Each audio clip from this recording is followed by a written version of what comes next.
Salam dəyərli tələbələr. Bugünkü mövzumuz sosial və şəxsiyyətlər arası münasibətlərdir. Gördüyünüz kimi planda 3 yarım başlıq var.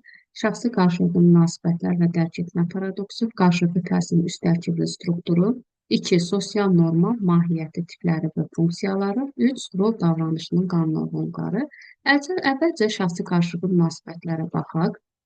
Dediyimiz kimi, hər bir qrup müəyyən bir məqsəd zəminində formalaşmış olurlar. Yəni, insanlar əmələ gələn əlaqə və rabitələr bütün psixoloji xarakteristikaları məhz qrupun məqsəd funksiyasını əks etdirmiş olur. Bu baxımdan da biz şəxsi qarşılıqlı münasibətlərin 4 əsas tipini fərqləndirə bilərik. Tanışlıq, yoldaşlıq, dostluq və bir də ər-arvad münasibətləri. Münasibətlərin kökü bildiyimiz kimi insanların hisslər aləmi ilə bağlıdır. Onlar da birinci növbədə emosional amillər əsasında formalaşmış olur.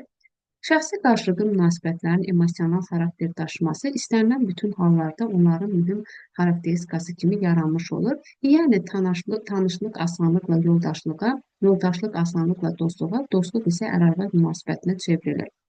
İnsanların bir-birinə emosional münasibətləri təkcə simpatiya və antipatiya ilə məhdudlaşmır.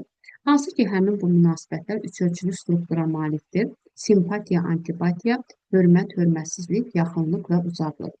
Emosional münasibətlərin üçölçülü strukturu universal bir xarakter daşıyır və şəxsiyyətlərarası münasibətlərin bütün tipləri onların əsasında təhlil etmək zəruridir. Şəxsi qarşılıqlı münasibətlərin hamısı üçün mühüm olan cəhət ondan ibarətdir ki, onlar insanların ünsiyyət tələbatının zəruri nəticəsi kimi yaranır. Lakin qrupun uzun müddət fəaliyyət göstərməsi, qrup üzvlərinin öz ətrafında birləşməsi təkcə insanların ünsiyyət tələbatının nəticəsi kimi izah etmək mümkün deyildir. Başlıca cəhət isə ondan ibarətdir ki, şəxsi qarşılıqlı münasibətlər vasitəsilə ünsiyyət tələbatının təmin edilməsi səviyyəsi ilə bağlıdır. Bunun üçün də qrupun hər bir üzvü şəxsi qarşılıqlı münasibətlər sisteminə bir insan kimi bərqərar olmalı və özünü təsdiq etməlidir. Yəni, qrup üzvləri onun ləyaqətinə toxunmamalı, onun hüquqları ilə hesablaşmalıdır. Şəxsi qarşılıqlı münasibətlərin əsas mexanizmlərindən biri də sosial-psixoloji refleksiyadır. Burada biz 4 əsas xüsusiyyəti qeyd edə bilərik. Birinci, insanlar bir-birlərini şəxsi qarşılıqlı münasibətlər sayəsində necə qiymətləndirirlər? Təbii ki, insanların bir-birlərinə verdikləri emosional qiymətlər şəxsi qarşılıqlı münasibətlərin formalaşması prosesində mühüm rola malikdir. Lakin tədricən emosional qiymətlər intellektual, mənəvi, estetik qiymətlərlə üzvü sürətdə birləşmiş olur və bu əsasda da bir tərəfdən hisslər, digər bir tərəfdən isə emosional münasibətlər intellektuallaşmış olur. Emosional qiymətlər intellektual və ya mənəvi meyarlara istinad etdikcə, onların emosional münasibətlərində də tədricən köklü sürətdə dəyişikliklər əmələ gəlir. Əvvəldə biz şəxsi qarşılıqlı münasibətlərin 4 tipini qeyd etdik. Eyni zamanda qeyd edim ki, şəxsi qarşılıqlı münasibətlərin 3 komponenti də var. Kognitiv, affektiv və bir də davranış komponenti. Keçirik digər ikinci xüsusiyyətə. Şəxsi qarşılıqlı münasibətlərin formalaşmasında partnyorların şəxsiyyətə məxsus keyfiyyətləri də önəmli rol oynayır. Əgər insanı münasibət obyekti kimi nəzərdən keçirsək, qeyd etməliyik ki, şəxsi qarşılıqlı münasibətlərin formalaşmasında onların özlərində yüksək qiymətləndirdiyi keyfiyyətlər də həlledici rola malikdir. Məsələn, bu şəxsiyyətə məxsus keyfiyyətlərə göstərə bilərik. İnsanın gözəllik, mənəvi təmizlik, borc, kişilik və qadınlıq haqqında malik olduğu stereotip, etalon və ideallar onun qavradığı adamın şəxsiyyətini anlamağa mühüm təsir göstərə bilir. Digər üçüncü xüsusiyyət nədir? Şəxsi qarşılıqlı münasibətlərin hər bir tipi psixoloji məsafə ilə də xarakterizə olunur. Psixoloji məsafə şəxsi qarşılıqlı münasibətlərin inkişafında özünəməxsus norma, yəni reqlament rolunu oynayır. İnsanlar psixoloji məsafə vasitəsilə ifadə etmiş olurlar. Üçüncü xüsusiyyət nədir?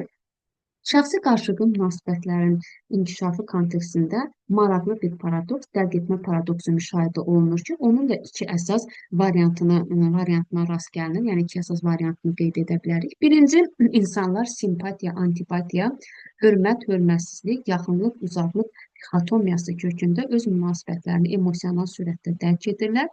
İkincisi isə şəxsi qarşılıqlı münasibətlər sistemində əslində əlverişsiz vəziyyətdə olan şəxslər qrup üzvləri qarşısında yüksək tələblər qoyur, onların işinə qarşı hamının birinci onlarla məsləhətləşməsi, onlarla salamlaşmasına can atırlar. Təbii ki, bunların da hamısı psixoloji cəhətdən qeyri-adekvat reaksiyalardır. Bu Bu baxımdan da onlar qrupda nəinki həmin şəxsin vəziyyətini yaxşılaşdırmır, əksinə onun vəziyyətini daha da pisləşdirmiş olur. Bəs dərk etmə paradoksu nədir?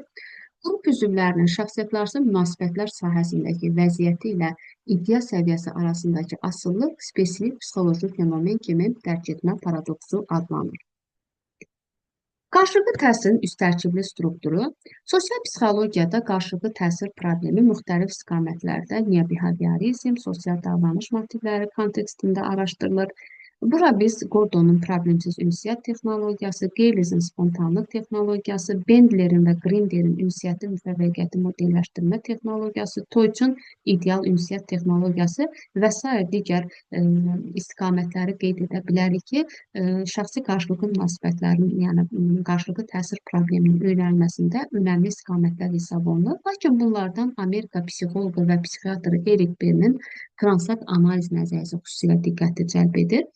Erik Berin transaksiya dedikdə sosial əlaqələrin özünəməxsus aspektini nəzərdə tuturdu. O bir sıra paradigmaları qeyd edir, yəni praqmatik prinsipləri qeyd etmişdir. Birinci, hər bir yaşlı adam əvvəllər uşaq olub. 2.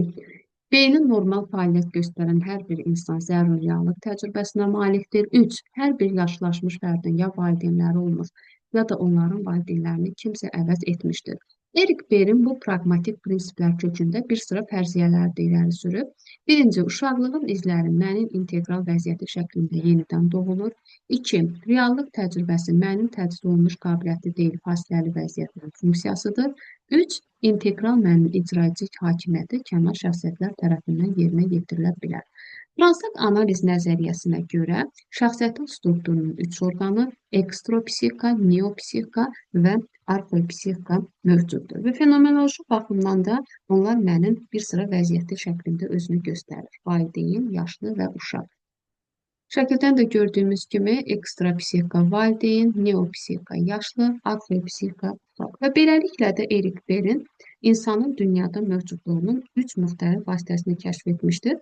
Bu vasitələrdən biri fikir, hiss və davranışın özünəməxsus istiqamətlərindən ibarətdir. Berin bu müddəalar əsasında kommunikasiyanın 3 əsas qaydasını da qeyd etmişdir.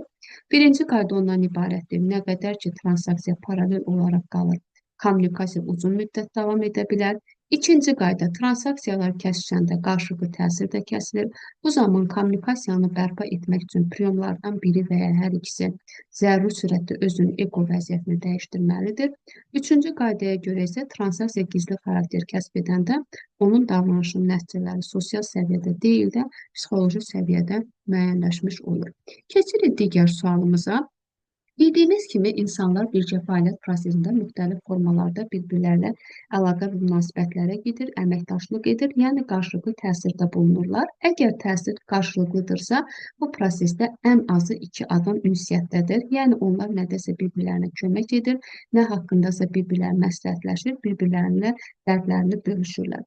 Qarşılıqlı təsir prosesində bildiyimiz kimi söz, hiss və hərəkət özünəməxsus şəkildə birləşir və bu zamanda ünsiyyət birgə fəaliyyətin təşkilinə xidmət etmiş olur. Bu da təsadüfi deyildir ki, ünsiyyət tələbatı insanların bir-birinə söz demək tələbatı elə əmək prosesinin özündə əmələ gəlib formalaşmışdır. Şəxsiyyətin sosial qrupdakı yerini təhlil etmək üçün bildiyimiz kimi sosial psixologiyada mövqe və ya status anlayışından istifadə olunur. Hər hansı bir qrupu psixoloji cəhətdən təhlil edəndə qrup üzvlərinin mövqeyinin o ünlü olması faktı da xüsusilə diqqəti cəlb edir. Ünsiyyət dairəsi bilirik ki, genişləndikcə insanın münasibətlər şəbəkəsi də mürəkkəbləşir, lakin bir cəhətdə bizə aydındır ki, insanın bütün qruplarda mövqeyi adətən eyni olmur. Yəni, bir qrupda lider olan bir şəxs başqa bir qrupun adi bir üzvü kimi də iştirak edə bilər və yaxud da əksinə. Yəni, inkişaf səviyyəsinə, fəaliyyət və ünsiyyətin məzmununa görə onlar bir-birlərindən fərqlənir və qruplarda şəxsiyyətin statusunun müxtəlif olması kimi bir uyğunluq yaratmış olur. Birgə fəaliyyət və ünsiyyət prosesində insanların bir-birlə qarşılıqlı və əlaqə və rabitələri bildiyimiz kimi sosial normalar vasitəsilə tənzim olunmuş olur. İnsanlar sosial qrupdakı mövqelərindən asılı olmayaraq sosial normalara əməl etmiş olurlar. Sosial norma nədir? Sosial norma tarixən əmələ gəlmiş və müəyyən olunmuş davranış və fəaliyyət qaydaları deməkdir. Norma özü latın sözü olub, qayda nümunə deməkdir. Çox növləri var. Siyasi, əmək, hüquqi, mədəni, etik və ya buna əxlaqi də deyə bilərik və sair normaları göstərə bilərik. Sosial normalar cəmiyyətin ideologiyası və ya ideoloji normalar sistemi əsasında formalaşır və qrup vasitəsilə mənimsənilmiş olur və hər bir qrupda mövcud olan normalar da təbii ki, sosial normalardır. Qrup normaları cəmiyyətin sosial normalarını özünə məxsus şəkildə əks etdirmiş olur. Sosial normaların iki əsas funksiyası vardır: tənzim etmə funksiyası və bir də qiymətləndirmə funksiyası. Tənzim etmə funksiyası nədir? Hər bir qrupda böyük və kiçik, qadın və kişi, briqadir ilə mexanizator, müəllim və şagird, direktor və sex rəisi və başqaları arasında münasibətlər sosial normalar vasitəsilə tənzim olunmuş olur. Qiymətləndirmə funksiyası, yəni insanlar sosial normalar vasitəsilə nəinki başqa insanların, eyni zamanda özlərinin davranış və rəftarını qiymətləndirmiş olurlar və müxtəlif yollarla özlərinin qarşılıqlı münasibətlərini tənzim edirlər ki, buna da sosial nəzarət sistemi deyilir. Sosial nəzarət sisteminin özünün də iki səviyyəsi vardır: rəsmi və bir də qeyri-rəsmi. Müəssisənin müdiriyyəti, həmkarlar təşkilatı və s. mühüm funksiyalarından biri məhz rəsmi qaydalara müvafiq olaraq həyata keçirilən sosial nəzarətdən ibarətdir. Qeyri-rəsmi səviyyəyə gəldikdə isə qeyri-rəsmi səviyyədə həyata keçirilən sosial nəzarət sistemində özünün də böyük bir əhəmiyyəti vardır. Qrupun ictimai rəyi, iş yoldaşlarının, qonşuların mübahisəsi və s. sosial nəzarətin təsiri vasitələrindən biridir. Sosial nəzarət özü tərbiyəci əhəmiyyətə malikdir. Həmkarlar təşkilatı, müəssisənin müdiriyyəti və s. həmişə bu cəhətdə xüsusi önəm verir və müxtəlif yollarla şəxsiyyətin siyasi şüuruna, hüquqi düşüncəsinə və əxlaqi şüuruna təsir göstərmiş olur. Həmin bu proses səmərəli olduqda əvvəlcə şəxsiyyətin hüquq qaydaları əsasında tənzim olunan fəallığı tədricən mənəvi meyarlarla tənzim edilməyə başlar və hər bir sosial situasiyada insanların davranış və rəftarının ümumi xarakteri sosial normalar ilə müəyyən olunmuş olur. Keçək növbəti sualımıza: rol davranışının qanunları, rol nəzəriyyəsi. Şekspirin Bu sizin necə də xoşunuza gələcəkdir dramında bütün dünya sanki bir teatra bənzədilir. Onun sözləri ilə desək, bu teatrda kişilərin və qadınların hamısı aktyordur və hər biri müxtəlif rol oynayır. Doğrudan da bu belədir. İnsanlar həyatda müxtəlif rollar ifa edirlər. Məsələn, bir adam məktəbdə müəllim, evdə ana, poliklinikada xəstə, avtobusda sərnişin rolunda çıxış edə bilir. Rol nəzəriyyəsinin əsasını Şabutani qoymuşdur. Onun əsas postulatı belədir ki, hər bir adam hər hansı bir rol oynayır, fərd deyil, rol öyrənilməlidir. Rollar da öz-özlüyündə davranış terminləri ilə müəyyən oluna bilməz. O ancaq qarşılıqlı hüquq və vəzifə şablonu kimi araşdırılmalıdır. Vəzifə isə ondan ibarətdir ki, insan oynadığı rola söykənərək onu oynamağa məcbur olduğunu hiss edir.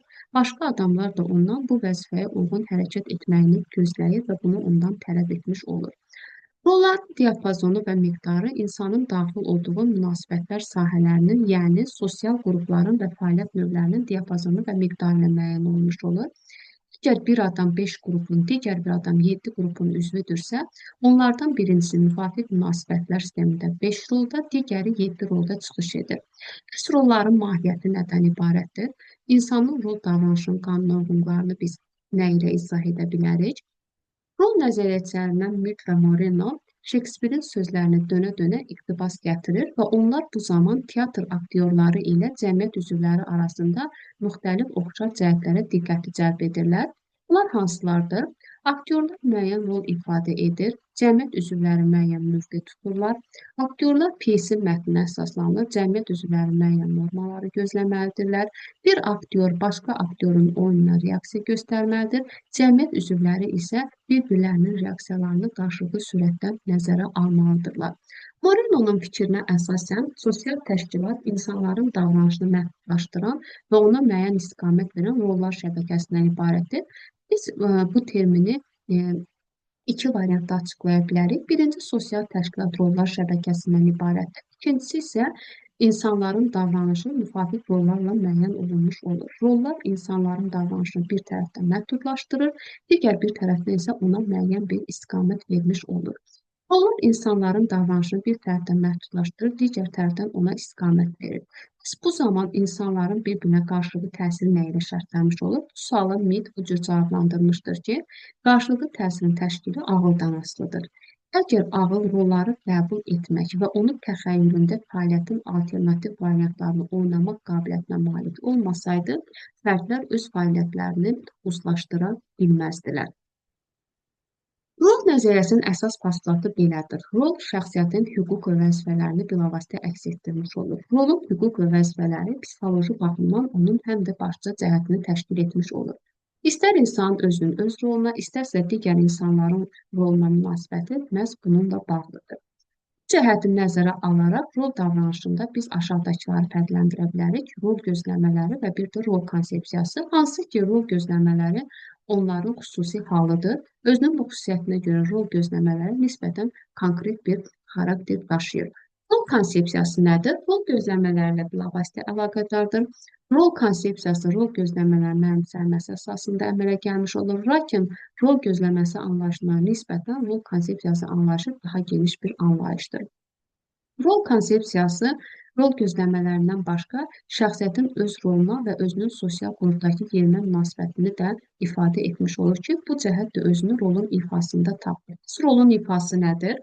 Rolun ifası isə müəyyən bir bilik, bacarıq, vərdişlər tələb edir.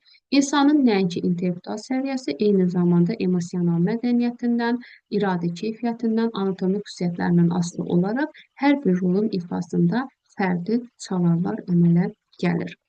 Rolun ifası şəxsiyyət özünə məxsus səviyyədə təsir göstərmiş olur. Buna rolun inversiyası deyilir. Rolun internalizasiyası, başqaca buna rolun mənimsəməsi də deyə bilərik ki, rolun ifası üçün zəruri olan bilik, bacarıq, vərdişlər, ən başlıcası isə rol konsepsiyasının özü bu prosesdən qaynaqlanır və kökləri birbaşa gedib sosializasiya prosesləri ilə bağlanır. Hər hansı bir rol özünün tipoloji xüsusiyyətlərlə seçilir. Kellerman şəxsiyyət tiplərinə istinad edərək rolların 8 əsas tipini qeyd etmişdir ki, hansı ki, bu tiplər də əks qütblərlə aşağıdakılardan ibarətdir. Xəyalpərvər, pedant, günahsız, qapazaltı, mentor və ya tərbiyəçi, uşaq, sektant və ya dəstəbaz və bir də barışdırıcı. Rollar özlərinin statusu ilə də bir-birlərindən fərqlənirlər. Sosial psixologiyada yüksək və aşağı statuslu rollar fərqləndirilir. Onlar, necə deyərlər, həyat sahəsində dixatomik ölçülərlə özünü göstərir. Yəni, ikili ölçülərlə özünü göstərir. Məsələn, valideyn və uşaq, ər və arvad, müəllim və tələbə, doktor və pasiyent, sahibkar və ya işçi, polis və ya vətəndaş rolların dixatomik ölçüləri belədir. Bu dixatomiyaların hər biri də özünə məxsus münasibətlər şəbəkəsi ilə fərqlənmiş olur. Mövzumuz bu qədər. Diqqətiniz üçün təşəkkürlər.